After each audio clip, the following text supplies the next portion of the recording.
I don't think there's much of anything going on here. The question that apparently these stolen emails show never took place. CNN is, my understanding, CNN is reporting that it never shared questions for the debate with Donna Brazile or anyone else. And so since it never happened, CNN says they never shared. And again, we're talking about emails that, from everything we know, are coming from a Russian criminal hack that WikiLeaks is letting out. Well, it's hard I think this is all a lot of information that goes nowhere. You know, when you look at the questions and the answers, they're practically verbatim. We know that CNN and Jeff Zucker have said basically that, you know, they find this whole thing very uncomfortable. Jake Tapper spoke out about it as well. This is a very uncomfortable situation for them. They have not said anywhere that they don't believe that these statements are true. And Donna Brazile essentially has not been able to say that these statements are false. The overwhelming response to the emails across the board has not been, I never said that, or that's not my email. And I don't think the ramifications would be as dramatic as they are if people believe that it was all a hoax written by Russia. Well, this is what we do know. 17 intelligence agencies have told us that the Russians are trying to influence our election, that they've been criminally hacking, essentially doing espionage on Americans to be able to influence this election. They are then dispersing information, much of which has never been corroborated, to try to influence the election. CNN is saying it never shared any of these questions in advance. And we know that Hillary Clinton has been talking about Flint and lead poisoning for a long time, and so it shouldn't surprise anyone that she's been on the attack trying to make sure that no American, certainly no child, suffers from lead poisoning. So she's been out there in Flint, she's been out there in America talking about the need to make sure that no one has lead poisoning in the 21st century.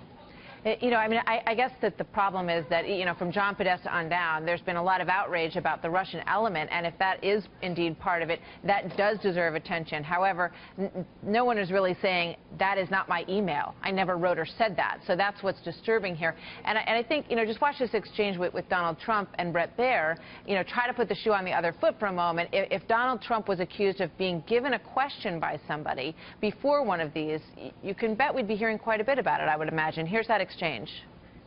If Reince Priebus gave me the answers to a debate or the questions, so he gives me the questions and answers to the debate, and he got caught like Donna Brazile was caught, it would be the biggest story in the history of the New York Times, okay?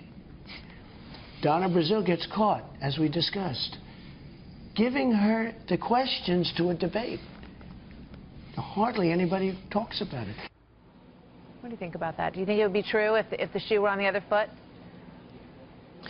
Yeah, Donald, everything is the biggest and the worst and the greatest to Donald Trump. And so, one, it's clear that he is blowing everything out of proportion. But two, again, none of this ever happened. But three, I think it's dangerous that Donald Trump is willing to use information that he knows is coming from the Russians through criminal hacking, espionage, and trying to influence these elections. And so I think it's very dangerous what Donald Trump is doing. At the same time, now there's information coming out, reports coming out that Donald Trump himself in his business has destroyed emails in the past. I mean, you don't know that there was never any communication or that she was not given those questions. You can say that you believe that's not the case, but you don't know that for a fact. Nobody knows that for a fact. Donna Brazile has said that she never shared those any type of questions. CNN is saying that they never shared with Donna Brazile or anyone else questions, and so all of this is speculation. But as I said before, Martha, what's really disturbing is now reports are coming out that Donald Trump has intentionally destroyed emails of his own and of his business in order to avoid having to report things in different lawsuits where he's the subject of litigation.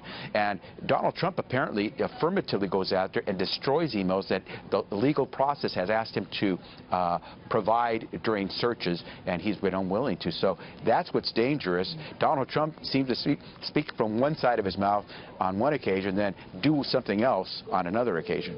All right, just last question in terms of the DNC. Debbie Wasserman Schultz is already gone, and this is the interim chair. Do you believe that they should find someone new? Well, the DNC is in the process of trying to find a new leader. We always go through that process when you have a new head of the party, and Hillary Clinton is the head of our party at this stage. And so I wouldn't be surprised if at some point pretty soon you see a Hillary Clinton, who I believe will be President Clinton, decide who should be the leader of the DNC coming forward in the future. Javier Becerra, thank you very much. Good to have you with us today, sir.